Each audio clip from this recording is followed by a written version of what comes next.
ದೊಡ್ಡ large industry, public sector ಇಂಡಸ್ಟ್ರಿಯವರಿಗೆ CSR ಅಲ್ಲಿ ಉಳಿಯುವಂಥ 2% ಅದನ್ನು ಹೇಗೆ ಖರ್ಚು ಮಾಡ್ತಾರೆ, ಅದನ್ನು ಯಾವುದಕ್ಕೆ ಖರ್ಚು, ಎಲ್ಲೆಲ್ಲಿ ಖರ್ಚು ಮಾಡಿದ್ದೀರಿ ಅನ್ನೋದನ್ನು ನಾವು ಇವಾಗ ನಮ್ಮಲ್ಲಿ ಇರುವಂಥ CSRಗಳಲ್ಲಿ ಅದಕ್ಕೆ ಒಂದು ಕಾಂಪಿಟೇಷನ್ಸ್ ಥರ ಕ್ರಿಯೇಟ್ ಮಾಡಿದ್ದೀವಿ. ಅಂದರೆ ಒಳ್ಳೆ CSR ಮಾಡಿರುವಂಥವ್ರಿಗೆ, ಒಳ್ಳೊಳ್ಳೆ ಕೆಲಸ ಮಾಡಿರುವಂಥವ್ರಿಗೆ, ಅಂದರೆ ಇರುವಂಥ ಬಂದಿರೋ CSRಗಳನ್ನ 100% ಖರ್ಚು ಮಾಡಿರುವಂಥವ್ರಿಗೆ ಒಂದು ರೆಕಗ್ನಿಷನ್, ಒಂದು ಅವಾರ್ಡ್ ಅಂತ ಮಾಡ್ತಾಯಿದ್ದೀವಿ. ಅದು ಬೆಳಗ್ಗೆಯಿಂದ ಇವತ್ತು ಆ CSR ಬಗ್ಗೆ ಚರ್ಚೆ, ಅಂದರೆ ಹಣ ಇರೋದನ್ನ ಯಾವ ಥರ ಉಪಯೋಗಿಸ್ಬೇಕು, ಯಾವ ಥರ ಉಪಯೋಗಿಸಿದ್ರೆ ಒಳ್ಳೆಯದು ಅನ್ನೋದಕ್ಕೆ ಅದ್ರ ಬಗ್ಗೆ ಅದರಲ್ಲಿ ಇರುವಂತಹ ಚರ್ಚೆನ ಜನರು ಮಾತಾಡುವಂಥ ಒಂದು ಚರ್ಚೆಯನ್ನು ಇಟ್ಟಿದ್ದೀವಿ. ಸಾಯಂಕಾಲ ಅವಾರ್ಡ್ ಫಂಕ್ಷನ್ ಮಾಡ್ತೀವಿ.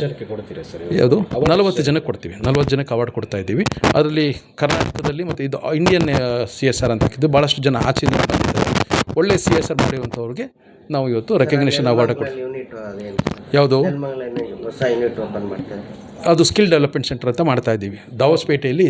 ಅದು 22ನೇ ತಾರೀಕು ಭೂಮಿ ಪೂಜೆ ಮಾಡ್ತಾಯಿದ್ದೀವಿ.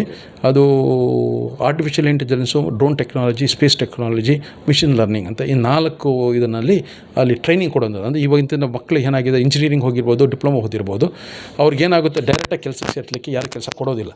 ಈ ಸ್ಕಿಲ್ಲಿಂಗ್ ಅಂದರೆ ಅವನಿಗೂ ಅದನ್ನು ಕಲ್ತಿದ್ದ ಅಂದರೆ ಕೆಲಸಕ್ಕೆ ಸುಲಭವಾಗುತ್ತೆ ಅನ್ನೋದನ್ನ ಇವತ್ತಿನ ಜನರೇಷನ್ಗೆ ಏನು ಬೇಕೋ ಅದನ್ನು ಅಲ್ಲಿ ಸ್ಕಿಲ್ ಡೆವಲಪ್ಮೆಂಟ್ನ ಟ್ರೈನಿಂಗ್ ಸೆಂಟರ್ ಮಾಡ್ತಾಯಿದ್ದೀವಿ. Balakrishna, president FKCCI.